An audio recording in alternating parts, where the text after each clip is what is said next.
नमस्कार उज्जैन, मैं हूँ आपके साथ इशिका यादव। आप देख रहे अभय न्यूज का 30 नवंबर बुधवार दोपहर का बुलेटिन। तो चलिए देखते हैं शहर की कुछ खास खबरें।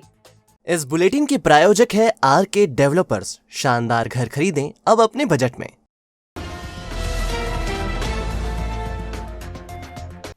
श्री महाकालेश्वर मंदिर विस्तारीकरण के दूसरे फेज के निर्माण के दायरे में आ रहे बड़े गणेश मंदिर के पास के 5 मकानों को बुधवार को तोड़ दिया गया। 4 लेन निर्माण के दायरे में 9 मकान आ रहे हैं। इनमें से 8 के मालिकों ने तहसील न्यायालय से स्टे हासिल किया था। इनके स्टे खारिज होने के बाद प्रशासन ने यह कार्रवाई शुरू की। एसडीएम कल्याणी पांडे नगर निगम की रिमूवल गैंग के साथ निर्माण तुड़वाने पहुंची। 4 लेन निर्माण के दायरे में कुल 9 मकान आ रहे हैं। इन्हें प्रशासन ने नोटिस भी जारी किए थे, तब 8 को स्टे मिल गया था। तब प्रशासन ने 1 मकान तोड़ दिया था। तहसील न्यायालय में सुनवाई के बाद बाकी मकान मालिकों का स्टे खारिज हो गया। ऐसे में बुधवार से एक बार फिर कार्रवाई शुरू कर दी गई है। पहले दिन 5 मकानों को तोड़ा गया। एसडीएम कल्याणी पांडे ने मकानों की तोड़ाई के बारे में बताया। आज यहाँ पे 5 मकानों को जिला प्रशासन और नगर निगम द्वारा तोड़ा जा रहा है और इनमें पूर्व में इन्होंने स्टे प्राप्त कर लिया था, परंतु स्टे कल दिनांक को वैकेट होने के बाद आज कार्रवाई की जा रही है। इसमें 5 थे आवेदक जन जो तहसीलदार न्यायालय में गए हुए थे और उन पर पूरी सुनवाई विधिवत करने के बाद ही तहसीलदार न्यायालय ने ये आदेश जारी किए थे कि यहाँ से ये खाली कर दें, और जो समय सीमा इनको दी गई थी उसमें इन्होंने खाली नहीं किया था। उसके बाद इन पर कार्रवाई की नहीं, उनको सुन लिया गया है न्यायालय में पहले, तो इसीलिए विशेष कोई आपत्ति यहाँ पर नहीं है। बहरहाल एक बार फिर श्री महाकालेश्वर मंदिर में निर्माण के लिए तोड़फोड़ का काम शुरू हो गया है। उम्मीद की जा रही है कि गुरुवार को अन्य 3 मकान भी तोड़ दिए जाएंगे और इस तरह 4 लेन बनने का रास्ता साफ हो जाएगा।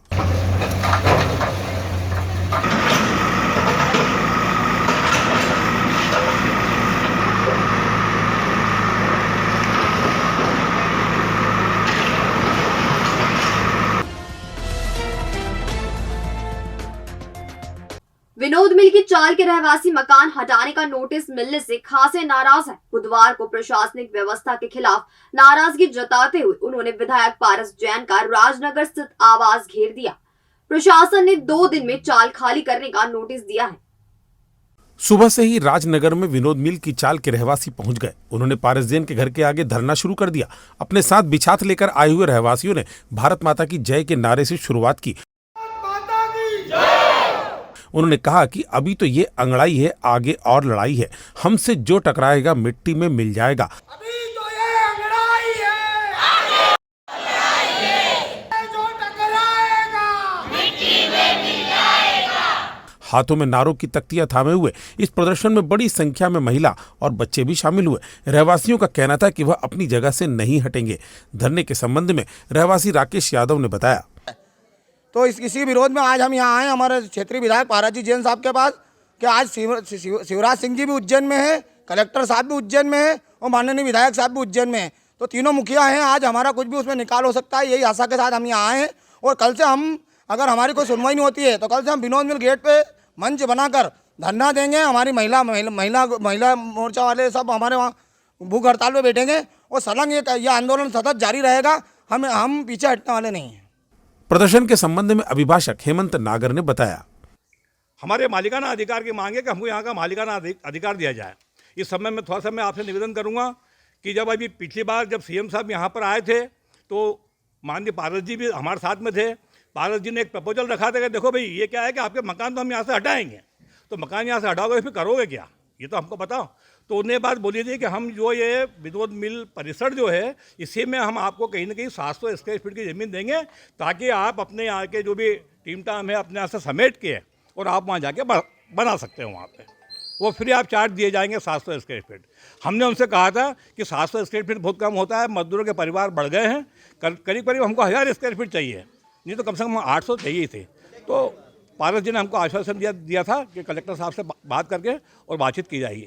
और आज जो भी चीज़ है सब आप देख रहे हैं। फिलहाल चाल के रहवासी धरने पर बैठे हुए हैं। उन्होंने धमकी दी है कि 2 दिन के भीतर उनकी मांगों का निराकरण नहीं हुआ तो विनोद मिल गेट पर धरना दिया जाएगा। आरएसएस के वरिष्ठ प्रचारक गोपाल राव यप्तिकर का बीती रात निधन हो गया। अंतिम यात्रा बुधवार दोपहर सरदारपुरा स्थित संघ कार्यालय से दोपहर 2 बजे निकलेगी।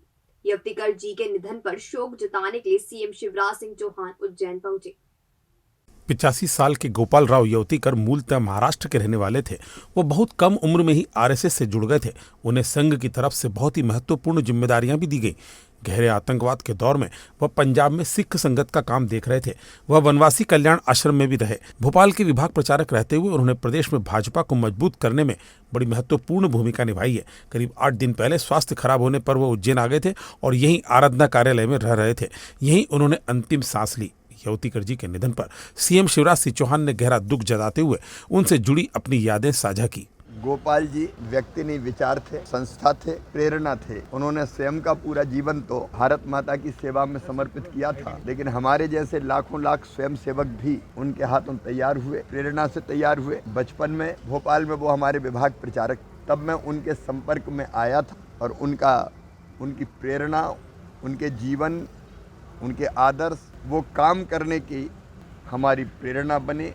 वो हमारे लिए आदर्श। गोपाल जी ने जो कह दिया, हम सब के लिए वो पत्थर की लकीर होती थी। आंख बंद करके अपनी श्रद्धा के कारण उनके बताए मार्ग, उन्होंने ऐसे कई ध्येयवादी कार्यकर्ता तैयार किए और अंतिम समय तक लगातार वो भारत माता की चरणों की आराधना में जो भी काम उनकी तरफ आया वो लगातार करते रहे। मुक्त संगो अनहमवादी धृति उत्साह समन्विता सिद्धि असिद्धियों निर्विकारा कर्ता सात्विक उच्चते, जो भगवान श्री कृष्ण ने कहा था।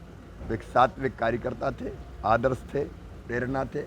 कल ही उनका फ़ोन आया था। उनकी आवाज़ नहीं लगा कि वो इतने जल्दी चले जाएंगे। उन्हें आशीर्वाद दिया। मन में इच्छा एक बार उनके दर्शन करने आऊँ। मैं कार्यक्रम भी बना रहा था, लेकिन आज सवेरे ये समाचार आया कि वो अब हमेशा के लिए परमात्मा के पास चले गए। उनका जीवन हम जैसे कार्यकर्ताओं को प्रेरणा देता रहेगा। वो हमारे आदर्श है और उनके बताए मार्ग पर हम चलते रहेंगे।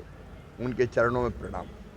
यवतीकर जी की अंतिम यात्रा संघ कार्यालय से बुधवार दोपहर 2 बजे निकलेगी। उनके परिवार के लोग उज्जैन पहुंच चुके हैं। चक्र तीर्थ पर अंतिम संस्कार किया जाएगा।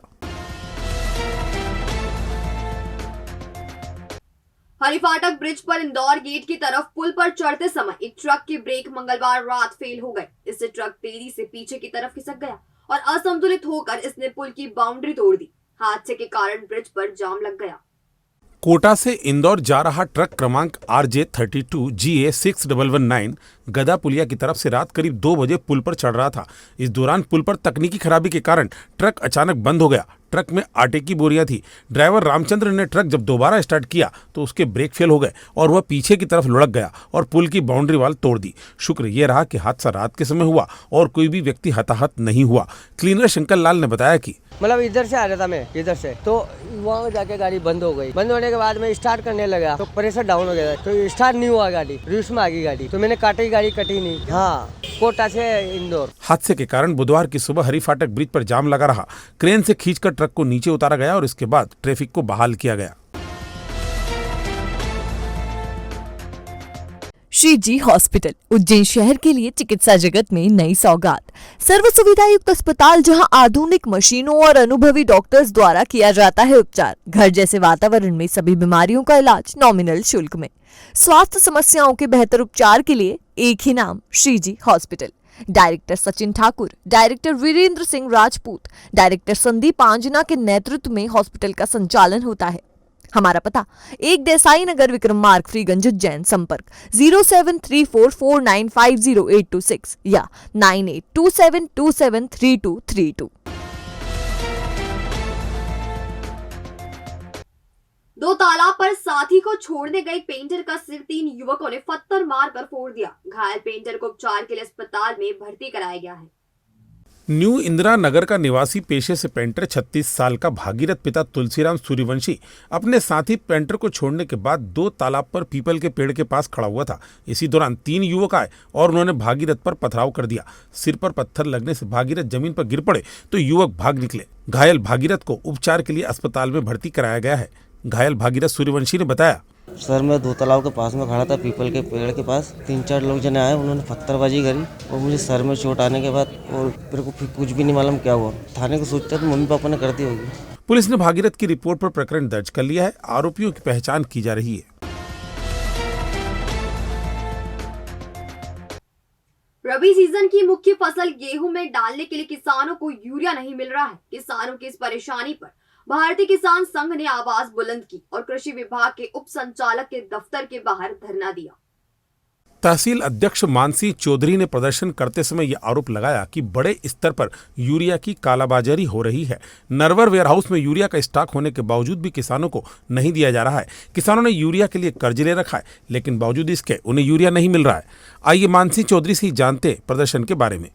हमने भारतीय किसान संघ के माध्यम से 3 सूत्री मांगों को लेकर ज्ञापन दिया है। हमारा मेन पॉइंट है, अभी जो किल्लत आ रही है यूरिया की किसानों को आज दिनांक तक एक बैग भी नहीं मिला है। और फर्स्ट पानी किसान दे चुका है और दूसरे सेकंड पानी देने के दौर में है किसान। उसके बाद भी लाइन बड़ी बड़ी कतारें में लग के उसको यूरिया उपलब्ध नहीं हो पा रहा है। तो इस विषय को लेकर हम आए थे यहाँ ज्ञापन देने। किसान वहाँ जाते हैं तो उनको खाली हाथ लौटना पड़ता है और वहाँ के सेल्समैन जो वहाँ के निरीक्षण होते हैं वो रात में शटरें खोल के अपने हिसाब से, अपने सेटलमेंट से, अपने हितैषी किसान को यूरिया देते हैं। आम किसान वहाँ पे परेशान हो रहे हैं। उनको 10 बैग की आवश्यकता है, कम से कम आप 500 उपलब्ध करवाइए। इधर कृषि विभाग के उप संचालक आरपीएस नायक ने यूरिया की किल्लत से इनकार किया है। उन्होंने बताया कि अब तक 28,000 मीट्रिक टन यूरिया वितरित किया जा चुका है। यह पिछले साल की तुलना में 4,000 मीट्रिक टन ज्यादा है। 65 नगद खाद वितरण केंद्र भी जिले में बनाए गए हैं।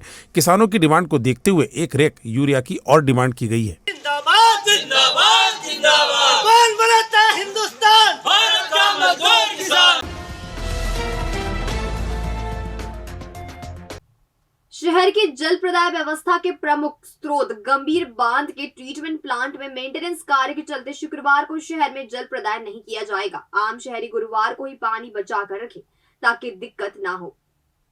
सालाना रखरखाव के तहत गंभीर ट्रीटमेंट प्लांट पर मेंटेनेंस का काम गुरुवार को दिन भर चलेगा। इसके चलते पंप सुबह 11 बजे से शाम 5 बजे तक बंद रहेंगे। इस कारण प्लांट से शहर में स्थित टंकियों तक पानी नहीं आएगा और वह कम दबाव से भरेंगी। इस कारण शुक्रवार को शहर में जल प्रदाय नहीं किया जाएगा। बाहरी यात्रियों से किराए के नाम पर हो रही मनमानी वसूली को रोकने के लिए शहर में 7 प्रीपेड ऑटो रिक्शा बूथ बनाए जाएंगे। जल्द ही ये प्रीपेड बूथ काम करने लगेंगे। महाकाल लोक बनने के बाद शहर में बड़ी संख्या में बाहर से लोग दर्शन के लिए आ रहे हैं। इस बीच ऑटो रिक्शा चालकों के खिलाफ ज्यादा किराया वसूलने की शिकायतें भी मिलने लगी हैं। इन शिकायतों से शहर की छवि भी खराब हो रही है। इन शिकायतों को देखते हुए प्रीपेड बूथ बनाए जा रहे हैं। पहले दौर में 7 जगह यह बूथ खोले जाएंगे। यह बूथ रेलवे स्टेशन के प्लेटफॉर्म नंबर 1, मालगोदाम platform, Madhavnagar railway station, Chhatri Chowk, Mahakal मंदिर, देवास गेट और नानाखेड़ा बस स्टैंड पर खोले जाएंगे। बूथ से चलने वाले ऑटो रिक्शा पर नंबर होंगे और इसके माध्यम से शिकायत मिलने पर तत्काल कार्रवाई हो सकेगी। उज्जैन में जल्दी ही 5G टेलीकॉम सेवा की शुरुआत हो सकती है। महाकाल लोक में टावर लगाकर टेस्टिंग की जा रही है। जियो के पास यह काम होगा। महाकाल लोक देखने के लिए बड़ी संख्या में श्रद्धालु आ रहे हैं। इस कारण यहाँ टेलीकॉम सेवा पर दबाव बन गया है और चूंकि यहाँ आने वाले लोग वीडियोग्राफी भी कर रहे हैं और कमजोर नेटवर्क के कारण उन्हें दिक्कत हो रही है। इसे देखते हुए महाकाल लोक में 5G सेवा शुरू करने की तैयारी की जा रही है। इस संबंध में जियो कंपनी के माध्यम से महाकाल लोक में 20 से ज्यादा नेटवर्क टावर खड़े किए जा चुके हैं। इन्हें केबल से जोड़ दिया गया है। यह नेटवर्क महाकाल लोक से लेकर श्री महाकालेश्वर मंदिर तक काम करेगा। कंपनी ने सोमवार से टेस्टिंग भी शुरू कर दी है। करीब 1 सप्ताह में सेवा शुरू होने की संभावना जताई जा रही है। तो आपने देखा हमारा आज का बुलेटिन। ये आपको कैसा लगा, इसका फीडबैक हमें हमारे कमेंट सेक्शन के जरिए जरूर दीजिएगा। कल फिर मुलाकात होगी इसी समय नए बुलेटिन के साथ। तब तक के लिए नमस्कार।